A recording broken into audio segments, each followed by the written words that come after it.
Selamat datang kembali. Kali ini kita mau gali lebih dalam nih bab 32 dari The Success Principles. Judulnya cukup menarik ya, mengubah kritikus batin Anda menjadi pelatih batin. Jadi misi kita jelas, gimana caranya suara negatif di kepala itu bisa jadi pendukung. Pernah nggak sih Anda sadar gitu, seberapa sering kita ini ngomong sama diri sendiri? Di dalam kepala maksudnya. Ada riset bilang, wah bisa sampai 50.000 kali sehari loh rata-rata. Gila juga ya, tapi yang lebih bikin kaget nih, katanya sekitar 80% itu negatif. Hal-hal kayak, aduh kenapa tadi aku ngomong gitu ya? Atau, kayaknya aku nggak bakal bisa deh. Kedengarannya, familiar banget kan? Dan pikiran negatif ini rasanya bukan cuma lewat gitu aja ya, kayak punya kekuatan beneran. Betul sekali, kekuatannya itu bisa dahsyat banget, bisa sampai membentuk realitas kita loh. Di buku ini ada cerita tragisi, tapi wah jelas banget contohnya. Soal pekerja kereta api, Nick Sitzman. Dia nggak sengaja kekunci di gerbong pendingin. Tapi ironisnya, pendinginnya itu lagi nggak nyala.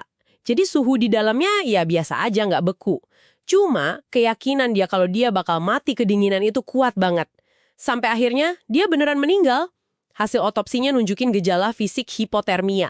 Ini kan contoh ekstrim ya, betapa bahayanya keyakinan negatif kalau nggak dikendalikan. Wah, itu cerita yang bikin merinding ya. Tapi jadi pengingat kuat juga, mungkin skala kecilnya pikiran negatif kita sehari-hari juga bisa membekukan kita gitu ya. Membekukan kemajuan mungkin. Tepat. Mungkin nggak sampai fatal kayak Nick Sitzman ya, jelas. Tapi bisa banget membekukan potensi kita, keberanian, atau bahkan ya, kebahagiaan kita. Nah, di buku ini penulisnya mengutip psikiater Daniel Amen. Dia punya istilah bagus nih buat pikiran negatif otomatis ini. NTS, Automatic Negative Thoughts. Kayak semut beneran gitu, yang bisa ngerusak piknik. NTS ini juga bisa ngerusak kualitas hidup kalau dibiarin aja. NTS, iya, semut-semut negatif. Suka saya analoginya. Terus gimana dong? Caranya kita ngusir semut-semut ini, menurut bab 32 ini. Kuncinya itu ada 3 langkah. Pertama sadari, terus tantang, nah baru ganti. Yang menarik itu mengenali polanya dulu. Pola ENTS ini kan macam-macam. Misalnya nih ada pikiran selalu tidak pernah. Kayak, aku selalu deh gagal kalau nyoba hal baru.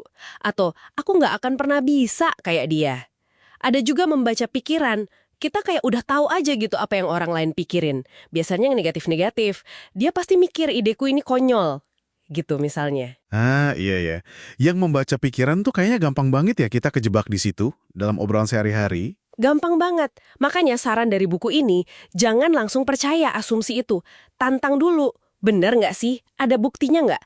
Atau ini cuma ketakutan kita aja? Coba ganti sama kenyataan. Atau kalau memang ragu ya, klarifikasi langsung aja. Prinsipnya, kalau ragu, cari tahu. Jangan sampai asumsi negatif ngendaliin kita. Oke, jadi intinya jangan ditelan mentah-mentah lah ya semua pikiran yang lewat. Kita perlu jadi kayak satpam pikiran gitu ya. Tanya dulu, ini pikiran beneran bantu atau malah ngerugiin?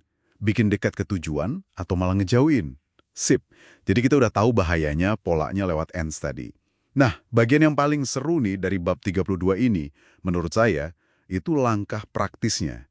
Gimana caranya bener-bener ngubah si kritikus ini? Nah, ini dia nih intinya. Prosesnya ada 2 langkah, dan ini praktis banget. Pertama, kita perlu akui dulu kalau si kritikus batin ini, yang meskipun nyebelin banget, seringnya tuh punya niat baik tersembunyi. Biasanya sih buat ngelindungin kita dari gagal atau malu gitu. Walaupun caranya ya salah banget dan bikin sakit hati. Dengan ngakuin niat baiknya ini, kita kayak, melucuti senjatanya sedikit lah. Oh, jadi kayak bilang, oke, aku tahu kamu niatnya baik, mau ngelindungin aku, tapi caramu ini salah, gitu ya? Wah, dan ini kuncinya. Daripada cuma nerima omelannya aja, kamu payah, presentasimu jelek banget. Kita justru aktif minta langkah spesifik. Minta saran buat perbaikan ke depannya.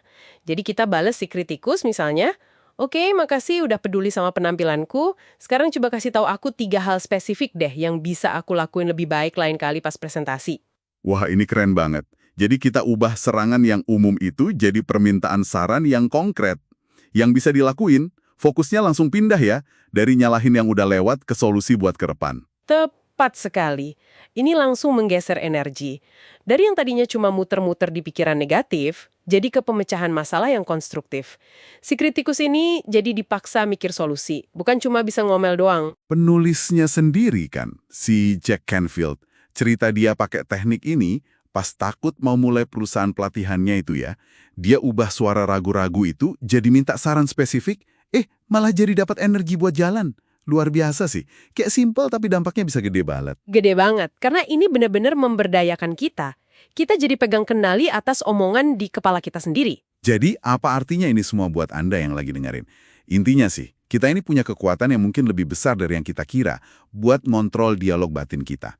Mengubah kritikus internal yang sering jadi batu sandungan terbesar, jadi pelatih yang justru mendukung, wah itu langkah penting banget ya buat sukses dan sejahtera, seperti yang ditekankan di bab ini. Betul. Dan sebagai penutup nih, mungkin ada satu pemikiran buat Anda bawa pulang, buat direnungkan. Sekarang kan Anda udah tahu nih, cara praktis buat negosiasi sama kritikus batin Anda. Coba deh, bayangin satu area spesifik di hidup Anda sekarang. Mungkin kerjaan, hubungan, atau pengembangan diri, terserah. Di mana Anda mau coba terapkan teknik ini pertama kali. Kira-kira nih, perubahan spesifik apa ya yang mungkin banget terjadi kalau suara di kepala Anda itu malah jadi pendukung nomor satu Anda, bukan lagi jadi penghambat utama? Pertanyaan yang bagus banget buat direnungkan. Terima kasih sudah bergabung dalam pembahasan mendalam kita kali ini.